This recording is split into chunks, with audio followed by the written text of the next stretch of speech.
Very good afternoon to you. Let us continue our basic topic, that is nucleic acid. The term nucleic acid was first given by Altman. However, the old term was nuclein. The term nuclein was proposed by Frederick Mister. Frederick Mister isolate phosphorus containing compound from which cell? From pus cell, and named that phosphorus containing compound as a nuclein. तो बोलो बच्चों कि वो जो phosphorus था acidic nature या alkaline nature? Yes, it is of course acidic nature, and this acidic nature of the phosphorus was first given by Richard Altman. That's why Richard Altman replaced old term nuclein from the new term nucleic acid. Okay, nucleic acid are of two types. On the basis of its sugar content was first discussed by Levin, and Levin states that one type of nucleic acid contain complete sugar, other type of nucleic acid contain incomplete sugar. Complete sugar का scientific name बोलिए ribose sugar. Very good. And incomplete sugar is deoxyribose sugar. उस sugar को incomplete क्यों कहा हम लोगों ने? क्योंकि सेकंड कार्बन के हाइड्रोक्सिल ग्रुप से ऑक्सीजन एलिमिनेट हो चुका है.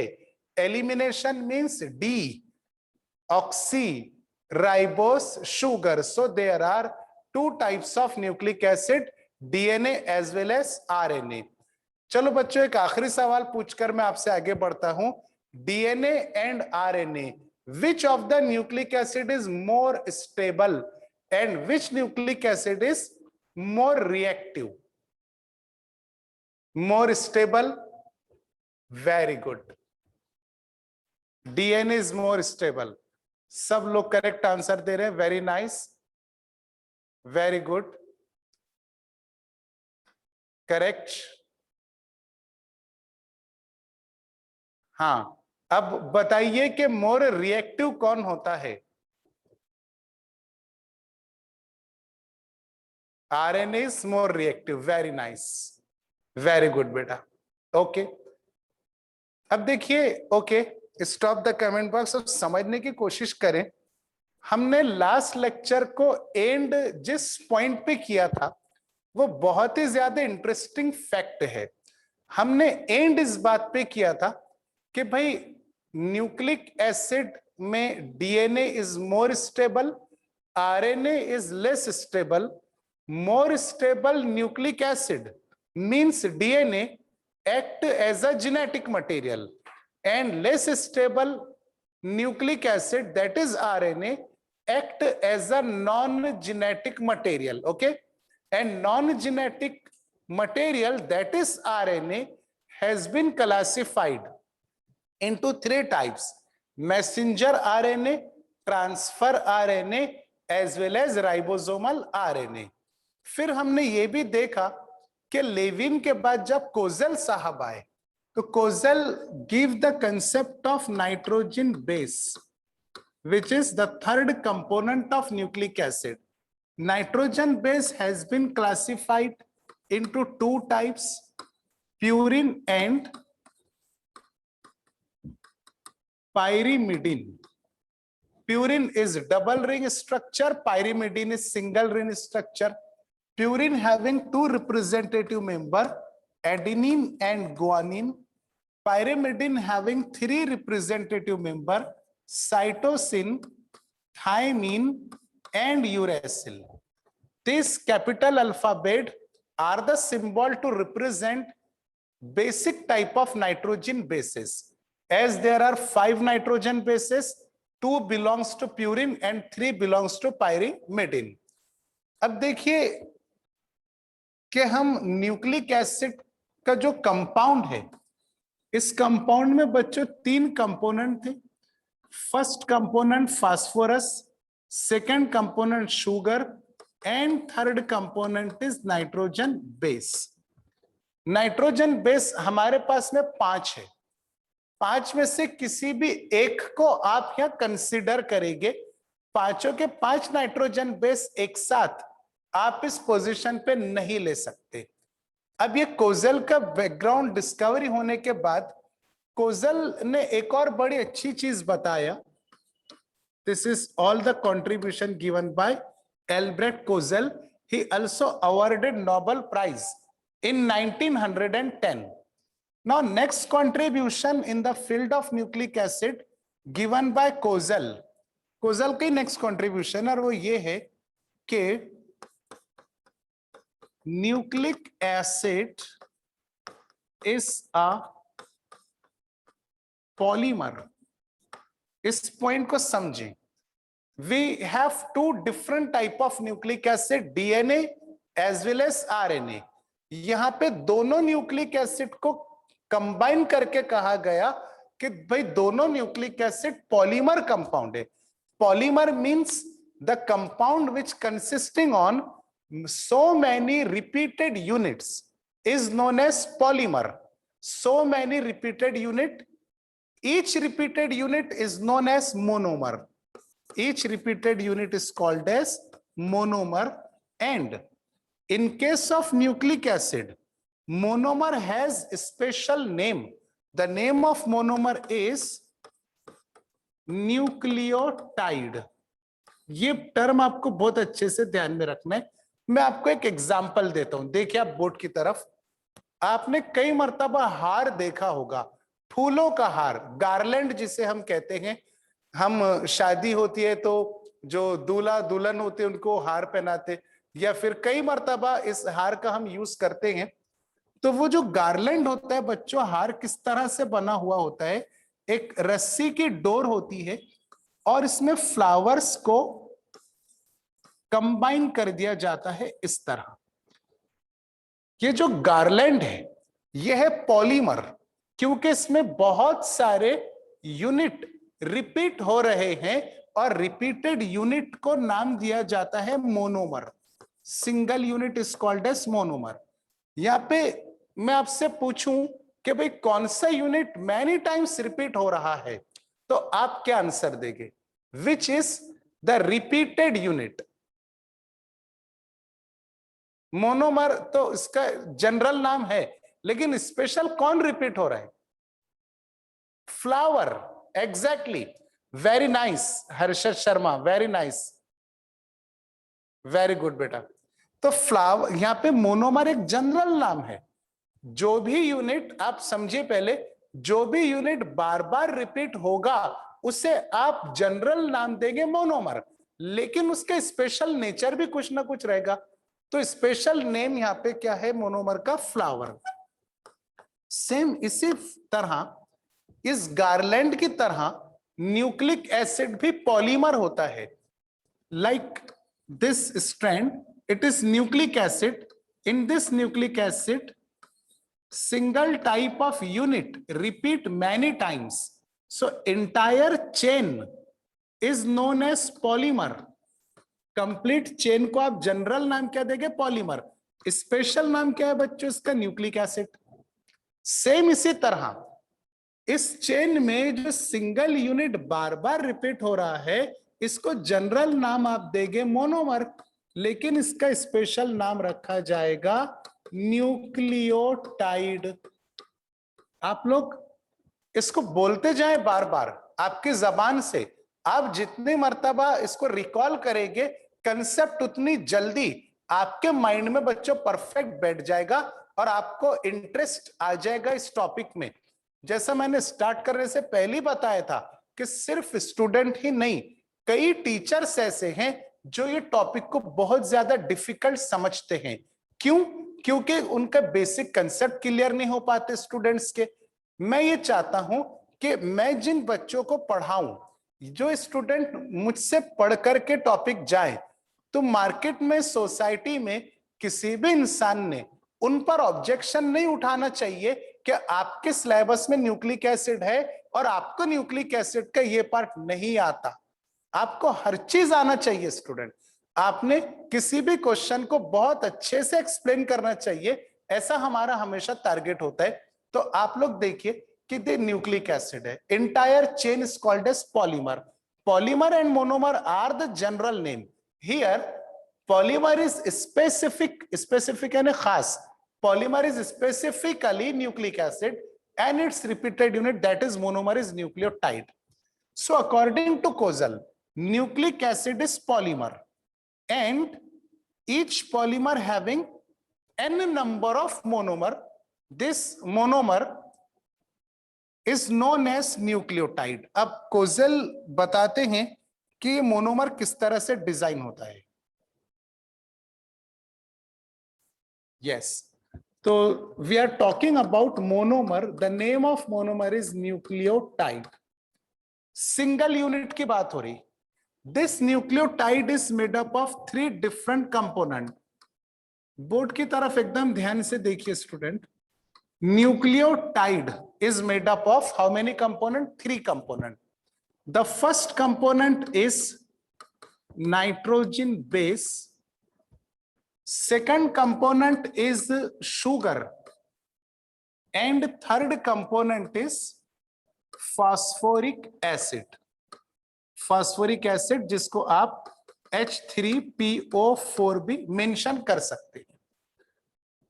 तो ये जो 3 कंपोनेंट्स डिस्कवर किए गए थे, phosphorus, sugar, nitrogen base, when these 3 components get joined together, they will form a single repeated unit, that is nucleotide, because nucleotide is a monomer.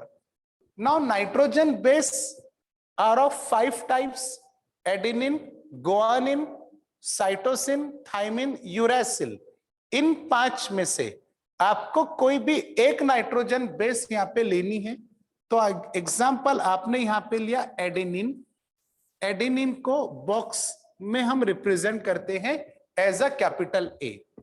फिर सेकंड कंपोनेंट है आपके पास में शुगर. This is sugar. अब देखिए student, depend करता है कि आप डीएनए का न्यूक्लियोटाइड बना रहे हैं या आरएनए का न्यूक्लियोटाइड बना रहे हैं. If you are making the nucleotide of DNA, then you must have to take which sugar? Deoxyribose sugar. If you are making the nucleotide of RNA, then you must have to take ribose sugar, that is complete sugar. तो suppose कीजिए कि आप RNA nucleotide बना रहे हैं, so OH group is present on second carbon as well as on third carbon, and this is your 5th carbon. Because you know that 4 carbons are present within the ring and 5th carbon is always outside to the ring. Now third component is phosphorus, which is only represented by P. अब ये 3 अलग अलग components हैं जो कि scattered है. Scattered यानी बिखरे हुए. नाइट्रोजन बेस अलग है, शुगर अलग है, फास्फोरस अलग है. आप जब तक इन तीनों कंपोनेंट को एक दूसरे से जोड़ेंगे नहीं, तब तक न्यूक्लियोटाइड नहीं बनेगा. इन तीनों कंपोनेंट को एक दूसरे से जोड़ने के लिए बॉन्ड रिस्पॉन्सिबल होता है, बॉन्ड जरूरी होता है. अब देखिए, फर्स्ट कंपोनेंट है आपके पास नाइट्रोजन बेस, सेकंड कंपोनेंट है शुगर. मैं जैसा बोलता हूं आप लोग जरा ध्यान से समझने की कोशिश करें. Bond is arises from first carbon of the sugar. Sugar के पहले कार्बन से बॉन्ड अराइज होगा and that bond and on the nitrogen base. Bond arise कहां से हुआ बच्चों? First carbon of the sugar. तो ये आपके पास शुगर है और शुगर का ये रहा फर्स्ट कार्बन. यहां से बॉन्ड अराइज होगा and bond and on the nitrogen base, that is adenine. So this bond connect nitrogen base and sugar. मान लीजिए कि सेंटर में जो शुगर है उसके फर्स्ट कार्बन से बॉन्ड निकला और किसको पकड़ लिया? नाइट्रोजन बेस को. इसी तरह इसी शुगर के 5th कार्बन से बॉन्ड निकलेगा और वो बॉन्ड पकड़ लेगा फास्फोरस को. इस तरह तीनों एक दूसरे से अटैच हो गए 2 बॉन्ड की हेल्प से. पहले हम इस बॉन्ड की एक्सप्लेनेशन को देखते हैं कि sugar and nitrogen base are now get connected with each other with the help of bond arises from first carbon of the sugar to the nitrogen base. बच्चों, इस बॉन्ड का नाम है ग्लाइकोसाइडिक बॉन्ड, ये आपको लिखना है आपके पास और याद कर लेना है। एन ग्लाइकोसाइडिक बॉन्ड, ये नीट के लेवल के क्वेश्चन से, एम्स में पूछे जाते हैं ऐसे क्वेश्चन कि विच bond connect sugar and nitrogen base, the name of bond is an glycosidic bond. Okay, when sugar and nitrogen base gate connected with each other, देखिए जरा ध्यान से, शुगर और नाइट्रोजन बेस एक दूसरे से ज्वाइन हो गए हैं, लेकिन अभी फास्फोरस कनेक्ट नहीं हो पाया, फास्फोरस सेपरेटेड स्टेट में है। जब आप लोग फास्फोरस को भी ज्वाइन कर दोगे तब बन जाएगा न्यूक्लियोटाइड, लेकिन अभी फास्फोरस सेपरेटेड है तो ये कंपोनेंट कंप्लीटली न्यूक्लियोटाइड नहीं बना। ठीक है, तो फिर क्या बन गया, इस कंपाउंड को नाम दिया गया है न्यूक्लियोसाइड। न्यूक्लियोसाइड, स्पेलिंग में फर्क है, tide and this is side. तो what is nucleoside? It is a connection between nitrogen base and sugar is known as nucleoside. ये जनरल नाम है बच्चों, मैं यहां पे ब्रैकेट में लिख देता हूं ताकि आपको कोई थोड़ी सी भी परेशानी ना जाए। Nucleoside is a general name. अब जनरल और स्पेसिफिक क्या होता है ये मैं आपको एक्सप्लेन करता हूं एक एग्जांपल के थ्रू। मान लीजिए कि एक क्लासरूम है, उसमें 100 स्टूडेंट्स बैठे हुए हैं। अगर किसी भी एक जन को बोलूं कि भाई तुम कौन हो, तो वो बोलेगा कि सर मैं स्टूडेंट हूं, लेकिन पहला बच्चा भी स्टूडेंट है, सेकंड भी स्टूडेंट है, थर्ड फोर्थ फाइव, ये सबके सब स्टूडेंट हैं। समझ में आ रही बात? पर हर स्टूडेंट का अपना अपना स्पेसिफिक नेम भी तो है ना। जैसा कि मैं एक नेम पढ़ता हूं यहाँ पे, पटेल अल्फिया, जिन्होंने क्वेश्चन पूछे कि सर न्यूक्लियोसाइड क्या है, एक बार दोबारा बोलिए। बिल्कुल बेटा, अभी और एक बार बोल देता हूं, लेकिन पहले एग्जाम्पल को समझ ले कि मैं आपको स्टूडेंट कहता हूं, ये जनरल नाम आपका है, लेकिन आपका स्पेसिफिक नाम मैं लेता हूं तो ये सिर्फ आपके लिए है, दूसरे स्टूडेंट के लिए नहीं। स्टूडेंट तो सभी हैं, लेकिन आपका स्पेसिफिक नाम सिर्फ आपका है, दूसरे का नहीं है। इसी तरह न्यूक्लियोसाइड एक जनरल नाम है।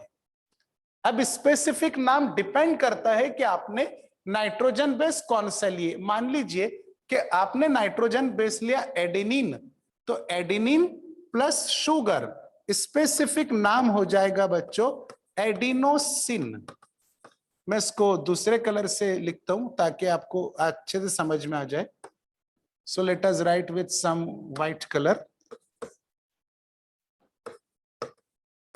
एडिनोसिन। स्पेलिंग पे ध्यान दीजिएगा।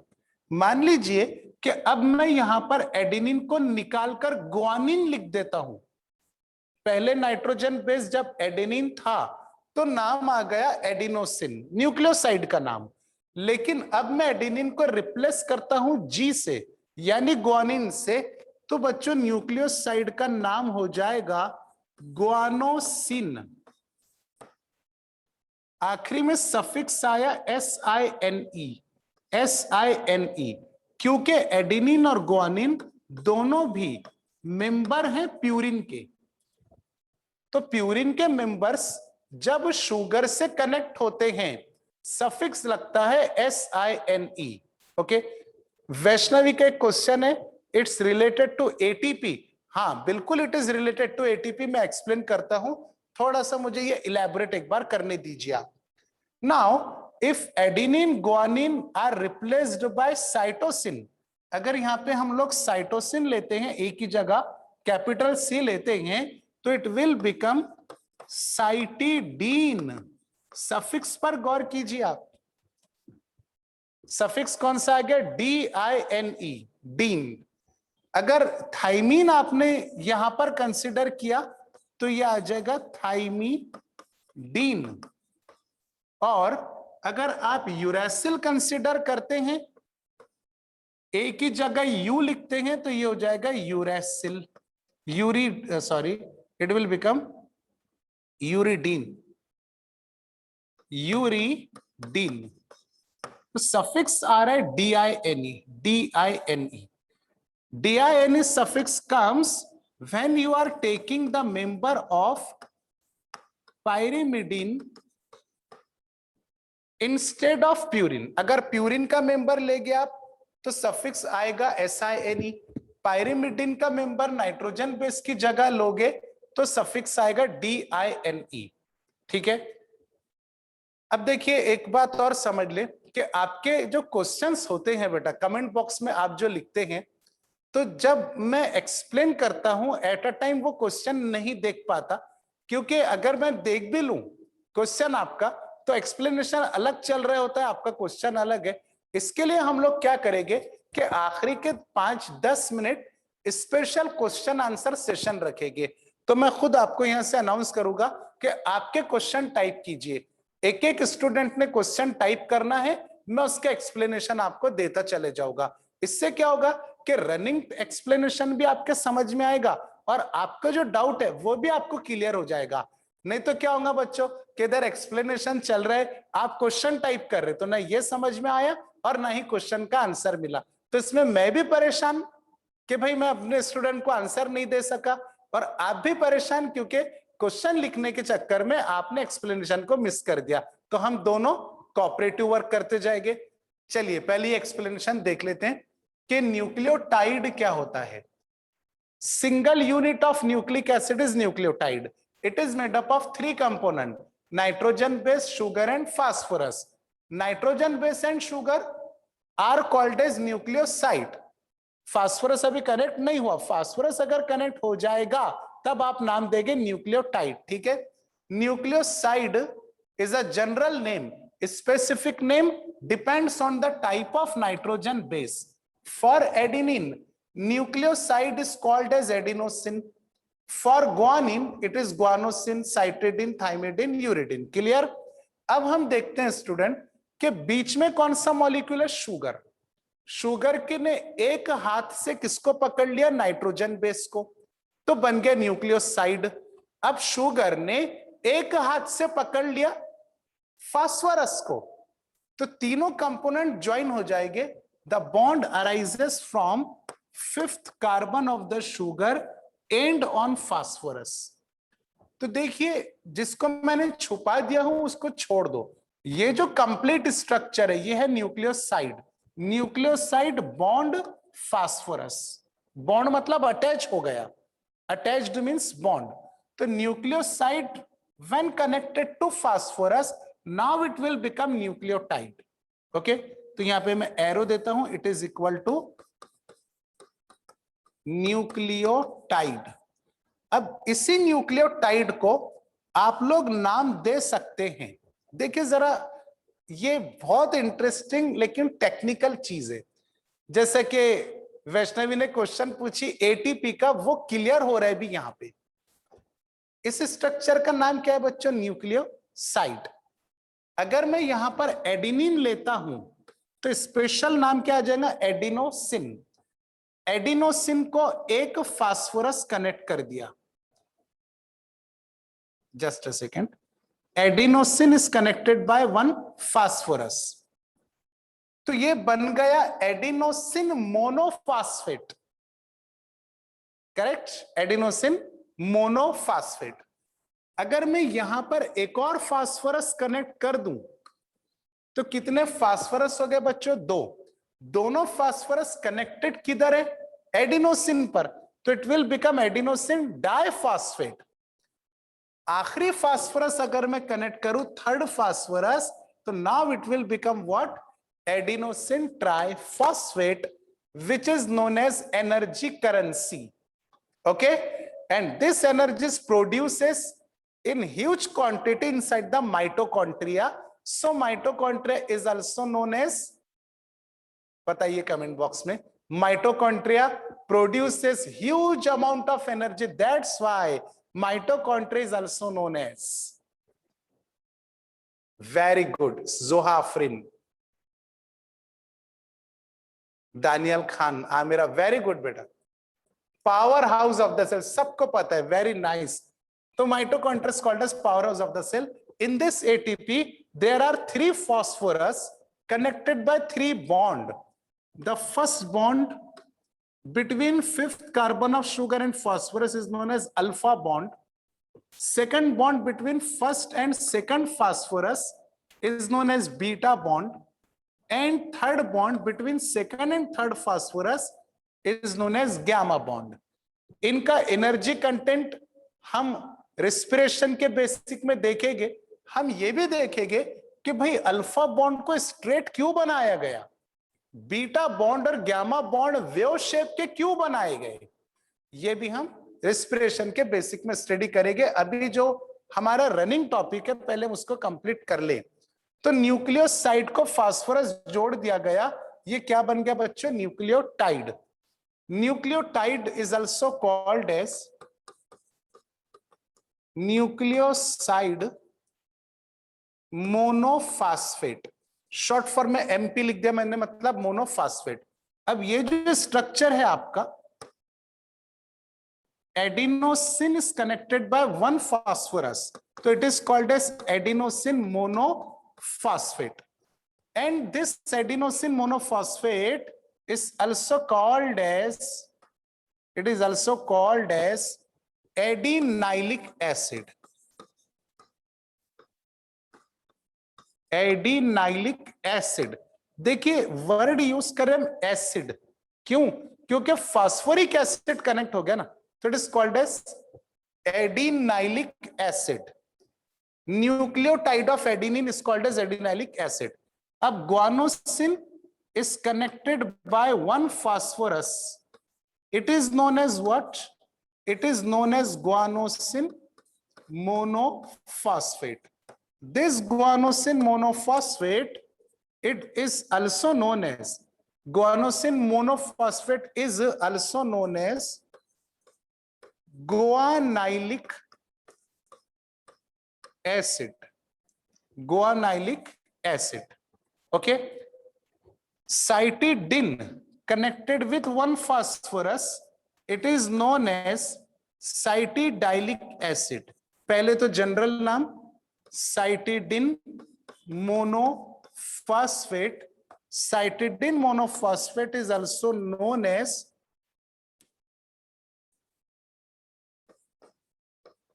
cytidylic acid. Okay. अब यहां पर देखिए, thymine is connected by 1 phosphorus. Thymidine monophosphate. Uridine connected to 1 phosphorus, it is called as uridine monophosphate. चलिए खत्म हो गया. मैं जानता हूं अब आप बोर हो रहे होंगे कि सर, लेकिन ये बहुत जरूरी है. आप स्टैंडर्ड 11 का एनसीईआरटी देखेंगे तो स्टैंडर्ड 11 के एनसीईआरटी में एक चैप्टर है बच्चों, बायोमोलिक्यूल. उस बायोमोलिक्यूल का 1 से 1.5 पेज यहाँ पे कवर हो चुका है, सिर्फ बेसिक के अंदर अपने. ठीक है, तो आप बिल्कुल फिक्र ना करें, आपकी पूरी बेहतरीन तैयारी होगी, कोई इशू की बात ही नहीं है. तो एडिनाइलिक थाइमिडाइलिक एसिड अब नाम आएगा, thymidylic acid. And finally it is uridylic acid. Uridylic acid. So these are the specific name. Yellow colour से जितने नाम है बच्चों, ये न्यूक्लियोटाइड के स्पेसिफिक नेम्स हैं. व्हाइट कलर से जितने हैं न्यूक्लियोसाइड के स्पेसिफिक नेम है. सो न्यूक्लियोटाइड इस कॉलम में है, न्यूक्लियोसाइड एग्जैक्टली उसके नीचे है. Nucleoside monophosphate is equal to nucleotide. Specifically they are called as adenosine monophosphate, guanylic monophosphate and so on. तो यहां तक के जो हमारा बेसिक है, इसको आप एक मर्तबा अच्छे से लिखिए. और अब मैं चाहता हूं कि अपने क्वेश्चंस पूछें. स्टार्ट. अगर कोई क्वेश्चन होगा तो, अदरवाइज इसको नोट कर लीजिए आप लोग.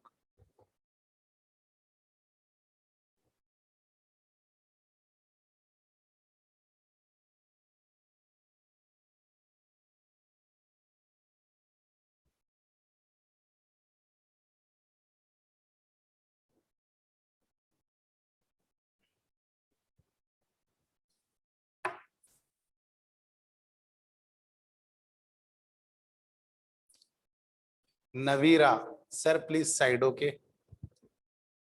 Can you please repeat about production of energy? जोहा आफरीन। तो जोहा बेटा जब हम रेस्पिरेशन चैप्टर का बेसिक लेंगे ना उस टाइम कंप्लीट डिटेल में पूरे पूरे बेसिक से हम लोग देखेंगे कि एनर्जी किस तरह प्रोड्यूस होती है। व्हाट इज पस सेल? श्रद्धा। पस से जो होता है बेटा वो मतलब एक लिक्विड होता है, उसमें जो सेल पाए जाते हैं तो उसको हम पस सेल के नाम से जान सकते हैं। Sir if there is a deoxyribose sugar then this is same or not? Exactly it is same. अगर शुगर राइबोज है तो भी यही नाम आएंगे, डीऑक्सीराइबोज है तब भी सेम नाम आएंगे। जनरल और स्पेसिफिक नेम का रिपीट करो। रिपीट जो लिखा हुआ बेटा बस एज इट इज आपको याद कर लेना है।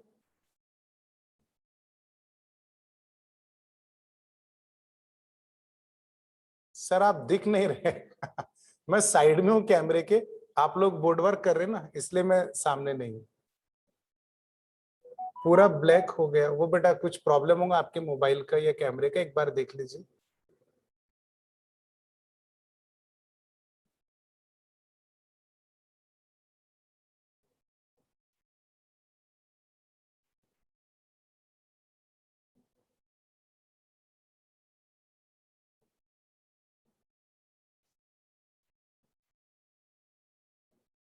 पटेल अल्फिया सर प्लीज, कुछ शायद आपने क्वेश्चन पूछे थे ऊपर चले गए बेटा कमेंट में, तो एक बार क्वेश्चन आप रिपीट कर लेते थे।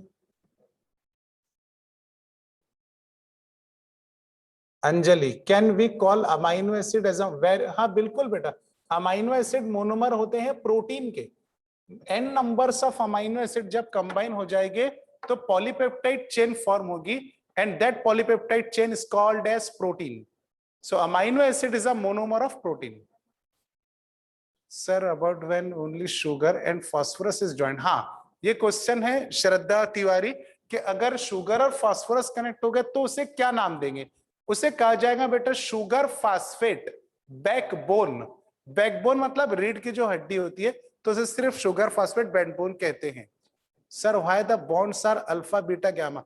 3 बॉन्ड है, 3 बॉन्ड को काउंट किया गया है गिनती में, जैसा हमारी इंग्लिश की गिनती होती है 1 2 3, वैसे ग्रीक लैंग्वेज की गिनती होती है alpha beta gamma delta phi psi, इस तरह से।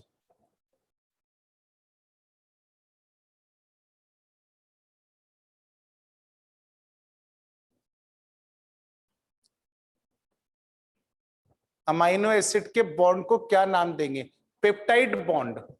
अंजलि आपका आंसर है peptide bond. Alfiya what is nucleoside? Nucleoside की प्रॉपर डेफिनेशन बताइए sir. Nucleoside is a combination of nitrogen base and sugar. Okay, is called as nucleoside, मतलब ये दोनों के कनेक्शन को न्यूक्लियोसाइड कहा जाएगा ना। Okay thanks. फिर Atharva sir why bond between piece wave like? ये बेटा मैंने आपको जैसा बताया कि हम रेस्पिरेशन में बहुत अच्छे से डिस्कस करने वाले हैं सारी चीजें, मैं एक भी आपका डाउट नहीं छोड़ने वाला हूं। सर अगर नाइट्रोजन बेस और फास्फोरस ऐड हुए तो उनको क्या कहते हैं? Backbone, sugar phosphate backbone. Sir जो नाइट्रोजन बेस है 2 पेयर्स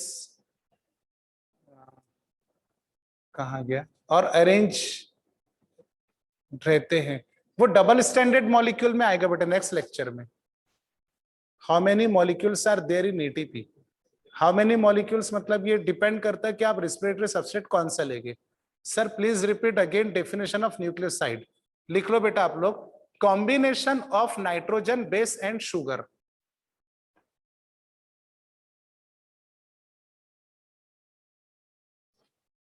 चलिए टाइम भी हो गया, अब हम यहाँ पे बच्चों लेक्चर स्टॉप करते हैं। मैं सामने आ जाता हूँ एक बार आप लोगों के। Sir DNA molecule is polynucleotide? Yes of course DNA is polynucleotide, you are right. Remaining portion we'll see in the next video lecture. Thank you very much. Take care.